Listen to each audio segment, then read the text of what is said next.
할렐루야! 기쁘고 좋은 아침이 밝았습니다. 오늘 이 새벽에도 예수님의 은혜는 계속 흐르고 있습니다.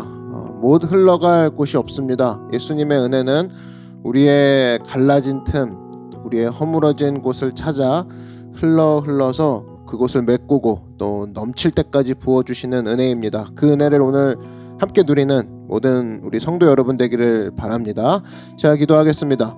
사랑해 주님 감사합니다. 주님의 은혜를 갈망합니다. 주님의 은혜 없이는 우리 한순간도 살 수 없습니다. 주님의 은혜가 오늘 내 마음에 굽이쳐 흘러 들어와 우리의 마음을 적시고 또 이웃에게까지 흘러 넘치는 하나님의 은혜를 체험하는 모든 귀한 성도들 한 사람 한 사람 되게 하여 주시옵소서. 예수님의 이름으로 기도드렸습니다. 아멘.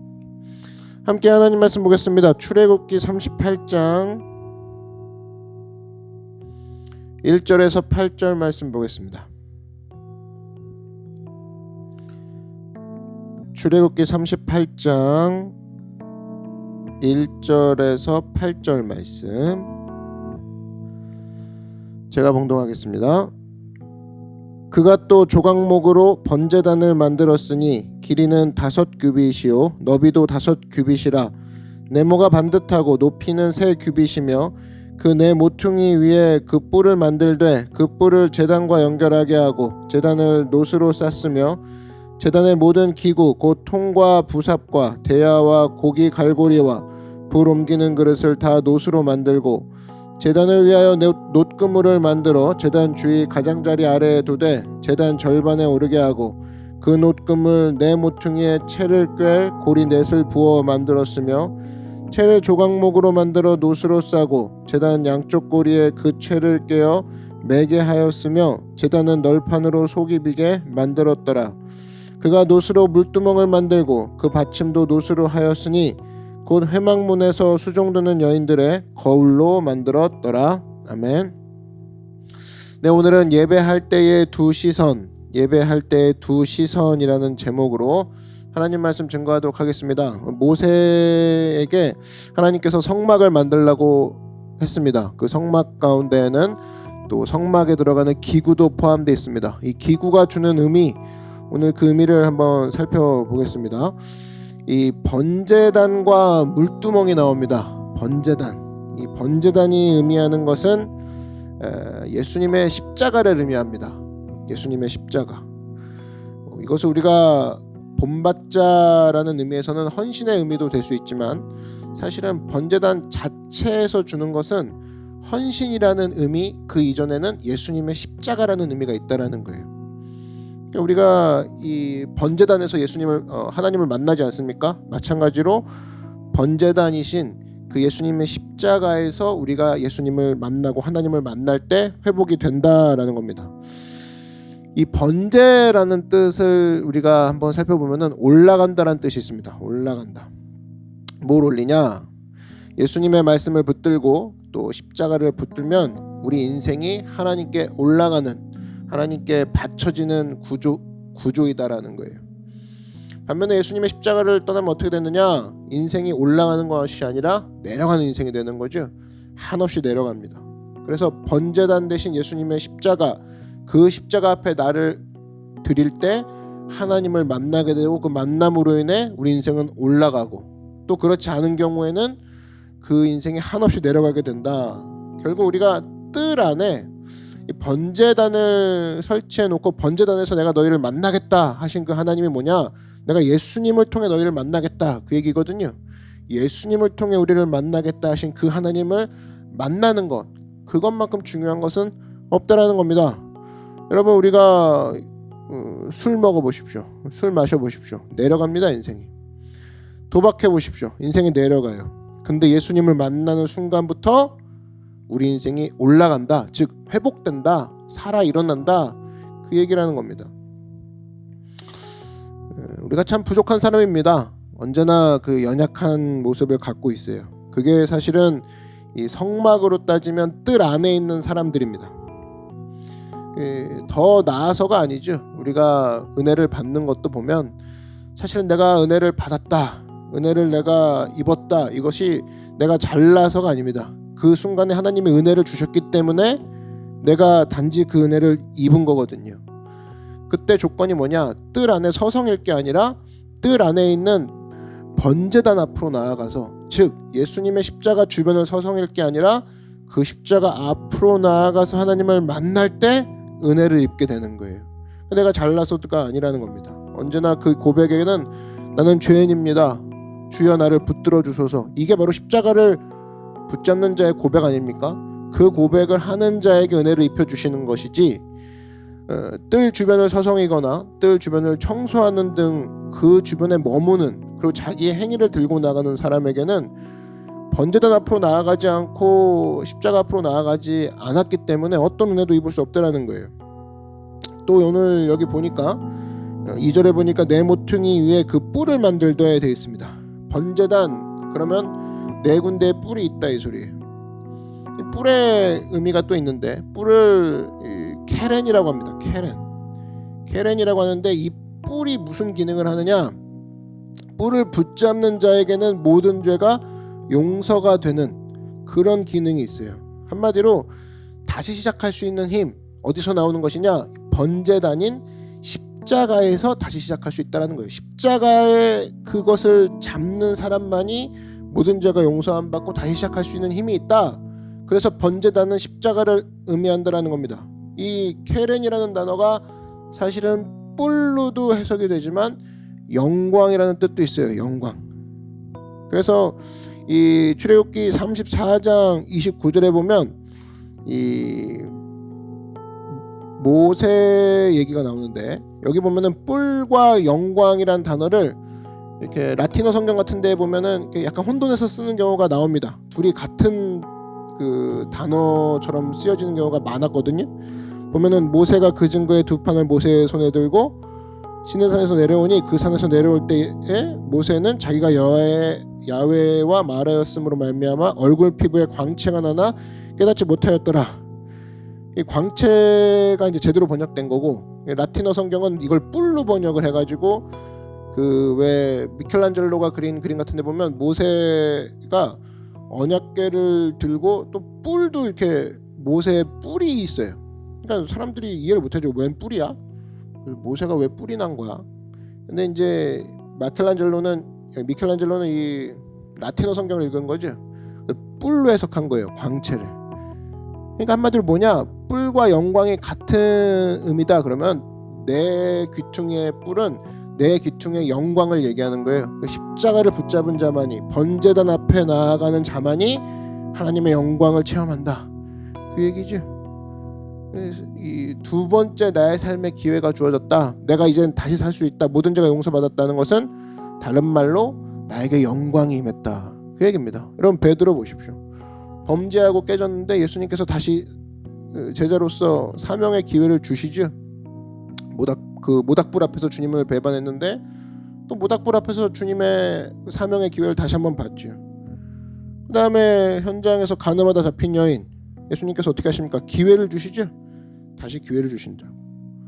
오늘도 마찬가지입니다. 우리가 번제단인 예수님의 십자가 앞에 나아가는 사람에게는 예수님이 우리의 죄를 용서하실 뿐 아니라 우리에게 다시 시작할 수 있는 기회를 주는 거예요. 그 기회 가운데 우리가 다시 시작하는 것이 중요한 겁니다. 그렇다 그러면 우리가 할 수 없는 게 뭐가 있겠습니까? 많은 것들을 누릴 수가 있는 거죠. 그래서 우리가 사실은 감사할 것들이 수두룩한데 제일 감사한 것들이 뭐냐? 그러면 나는 예수님의 십자가로 인해서 다시 시작할 수 있다. 사실 이것이 제일 감사한 거 아니겠습니까? 다시 시작할 수 있다라는 그 축복이 얼마나 좋은 거예요. 그것을 통해서 우리가 많은 것들이 일어나갈 수 있다라는 겁니다. 언제나 부족하지만, 내가 어제까진 부족했어도 또 지금 당장은 연약해도 십자가를 붙드는 지금 이 순간부터는 내가 다시 시작할 수 있다. 이 마음을 가지고 오늘 하루 주님 앞에서 굳건히 일어나 승리하는 여러분 되기를 바랍니다. 또 하나 보니까 물두멍이 나옵니다. 8절에 그가 노수로 물두멍을 만들고 이렇게 나와요. 물두멍이 이 성막의 기구 중에 포함된 이유는 회개를 상징합니다. 회개. 씻는 거죠. 씻는 거. 물두멍은 설명이 별로 없습니다. 오늘 본문도 설명이 간단해요. 그가 8절에 보니까 그가 노수로 물두멍을 만들고 그 받침도 노수로 하였으니 그 회막 문에서 수종도는 여인들의 거울로 만들었더라. 그러니까 이글만 읽고 물두멍을 만들라 그러면 만들 수 있겠습니까? 그러니까 없죠. 그러니까 생긴 모양이 이게 없습니다.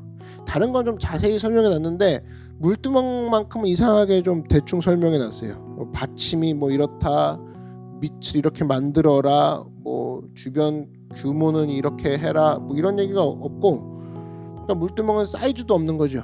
그러니까 크기도 모르고.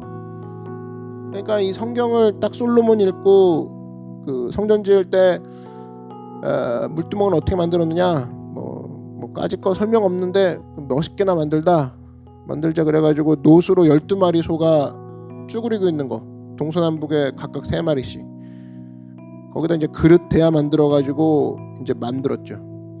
그래서 우리는 그것을 물두멍, 너무 크게 만들어가지고 물두멍이라고만 이렇게 부르긴 뭐해가지고 놋바다, 성경의 놋바다라고 불리는 곳이 바로 솔로몬이 만든 거예요. 여기 핵심은 뭐냐? 이 물두멍, 한마디로 우리가 예수님 앞에 나아갈 때는 반드시 씻김이 있어야 된다라는 거예요. 씻어야 된다라는 거예요. 씻어야 된다. 그러니까 뜰 안에 그 물두멍이 있다라는 건 씻어라. 교회 갈 일이 뭐냐? 씻어라예요. 씻어라. 십자가 붙들고, 아까 번제단이 십자가라고 그랬지? 십자가 붙들었으면 씻어라. 죄악을 씻어내라. 그런 작업이 반드시 있어야 된다는 겁니다. 우리 날마다 씻죠? 집에 들어오면 씻습니다. 그리고 뭐 요즘은 손 소독하는 거 일상이 돼버렸습니다. 날마다 세척해요. 날마다 씻어요. 뭐 자동차 같은 경우도 주행에 전혀 지장 없는데 남자들 세차에 또 그 미친 사람들 있죠. 맨날 세차해요. 맨날 덮어놓고. 그 일상생활에서 우리가 살면서 씻는 거 그렇게 하는 것처럼 우리 몸에 붙은, 또 나의 물건에 붙은 것을 날마다 씻겨내는 것처럼 사실은 우리 영적으로 죄악 가운데 묻었을 때 그 죄악을 날마다 씻기는 작업이 십자가 앞에서 있어야 된다는 겁니다. 우리 보이는 것들은 그렇게 잘 씻어내는데 보이지 않는 것들, 여러분 얼마나 잘 씻어내고 있습니까? 예배 때 보이지 않는 것들이 뭐가 있어요? 내 안에 들어온 의심, 내 안에 들어온 거짓, 불안, 공포, 두려움, 이것들 잘 씻겨내고 있습니까? 그것을 물두멍 앞에서 씻겨내야 된다는 거예요. 음란한 생각들, 죄악된 생각들, 하나님을 대적하는 생각들, 교만한 생각들, 하나님이 싫어하는 몇 가지들이 있죠. 그것을 가지고 우리가 서서 물두멍 앞에 하루에 한 번씩을 체크하는 거, 그게 바로 예배라는 겁니다. 그래서 예배는 씻어내는 시간이에요. 씻어내는 시간. 또 하나, 물두멍, 그러면 오늘 여인들의 거울로 만들었더라. 여기서도 알 수 있는 게 뭡니까? 물두멍은 자기 얼굴이 비치는 거죠. 자기 얼굴이 비치는 거예요. 그 자기 죄악을 놓고 회개하는 자세가 필요하다는 겁니다. 근데 여러분 너무나 신기한 건 잘 보세요. 자기 얼굴이 딱 비치잖아요. 그러면 자기 얼굴 빼면은 그 뒤에는 뭐가 비치겠어요? 이게 야훼에 놓인 거거든요. 물두멍이. 하늘이 비치는 거죠. 하늘이. 그죠? 이게 상당히 의미가 있습니다. 내 죄악만 담기고 내 죄악만 씻기는 그릇인 줄 알았는데 그것을 깨끗이 씻고 나니까 거기에는 하늘이 담겨져 있더라. 하늘의 영광을 담는 그릇도 되더라. 죄악을 씻으니 죄악을 씻는 가운데 하나님이 하늘의 영광을 나에게 담게 하셨다. 이게 바로 물두멍이 주는 의미라는 겁니다. 내 안에 하늘의 영광이 담겨져 있게끔 하는 거, 그게 물두멍 작업이라는 거예요. 그러니까 여러분 우리가 알 수 있는 건 뭐냐? 예배에는 두 시선이 있다라는 거예요. 하나는 번제단 앞에 나아가 십자가를 통해 나의 인생을 하나님께 올려드리는, 그래서 나의 인생이 결과적으로 올라가는 인생, 그래서 하나님을 바라보게 되는 거죠. 그 물두멍은 뭡니까? 나를 돌아보는 거죠. 나를 돌아보는 거. 예배는 간단해요. 항상 하나님 바라보고, 십자가, 번제단인 십자가를 날마다 붙잡고 십자가 바라보고, 그 다음에 십자가에 비친, 그리고 그 물두멍에 비친 나의 죄악을 내가 돌아보고, 이 두 시선이 있거든요. 하늘 바라보기, 나 바라보기. 그렇다 그러면은 그 인생은 예배하는 인생이라는 겁니다. 예배할 때 두 시선, 자기 자신을 비추어서 회개하고 하늘을 비추어서 하늘의 영광을 담는 것, 이것이 하나님 백성의 시선, 하나님 백성의 자세라는 거예요. 뜰 안에 예배, 그러면 여러분 이 두 가지 기억하십시오. 아, 번제단 십자가구나. 저 십자가를 붙잡을 때 저 십자가 번제단의 내 뿔을 붙잡는 것이 내가 다시 시작하는 힘이 거기서 나오는구나. 십자가 잡아야 되겠구나. 그리고 물두멍 앞에 서십시오. 나의 죄악을 씻고 내 죄악이 씻겨질 때 하나님의 하늘의 영광이 그 그릇에 담겨지는구나. 내 죄악을 담았던 그릇이 어느새 하나님의 영광을 담는 그릇으로 변하는구나. 오늘도 부족하지만 우리를 부르신 하나님을 기억하고 십자가 앞에 나아가 십자가 앞에 회개의 기도가 있고 또 하나님의 영광을 담기 원합니다. 주님을 사모합니다. 그런 기도로서 뜰 안의 예배를 성공하는 또 예배 가운데 나아가 하나님을 맛보는 여러분 되길 주의 이름으로 축원합니다. 기도하겠습니다. 사랑해 주님 감사합니다. 뜰 안의 예배, 번제단과 물두멍을 살펴봤습니다. 우리가 살면서 하나님 십자가를 바라보게 원합니다. 또 십자가를 통해 다시 시작하는 오늘이 되게 원합니다. 또 하나 나의 죄악을 돌아보고 나의 죄악을 담았던 그릇이 하늘의 영광을 담는 그릇으로 변하게 원합니다. 하나님 오늘 예배 가운데 함께 하셔서 우리가 뜰 주변을 뜰 안에 들어와서 서성이는 것으로 끝나는 것이 아니라 번제단 앞에 담대히 나아가 또 하나님 물두멍 앞에 우리의 죄악을 쏟아내고 씻겨내고 주님 앞에 다시 시작하는 하나님의 귀한 성도들 되게 하여 주시옵소서. 새 출발하는 하나님의 은혜를 우리가 덧입고 누리며 나아가게 하여 주시옵소서. 예수님의 이름으로 기도드렸습니다. 아멘. 여러분, 하나님께서 오늘 우리에게 새 시작을 허락하셨습니다. 여러분, 우리 그 시작을 받아들이시고 오늘 나는 새로 태어났다. 십자가 앞에 나아갔으니 나는 오늘 다시 시작하는 것이다. 모든 것을 뒤로하고 다시 시작하는 여러분 삶의 가운데 하나님의 큰 은총이 있을 줄 믿습니다. 우리 주님의 이름 한번 부르고 다 같이 통성으로 기도하겠습니다. 주여, 사랑해 주님 감사합니다. 우리에게 십자가로 말미암아 다시 한번 기회를 주시고 물두멍 앞에 죄악을 담았던 우리의 그릇이 이제는 하늘을 담는 그릇으로 변화시켜 주신 주님, 하나님의 능력과 예수님의 십자가의 은혜에 힘입어 다시 시작합니다. 모든 것을 뒤로하고 다시 시작하는 하나님의 백성들 되게 하시고 그 능력 가운데 승리하는 우리 모두가 되게 하여 주시옵소서. 할렐루야, 할렐루야, 할렐루야, 할렐루야.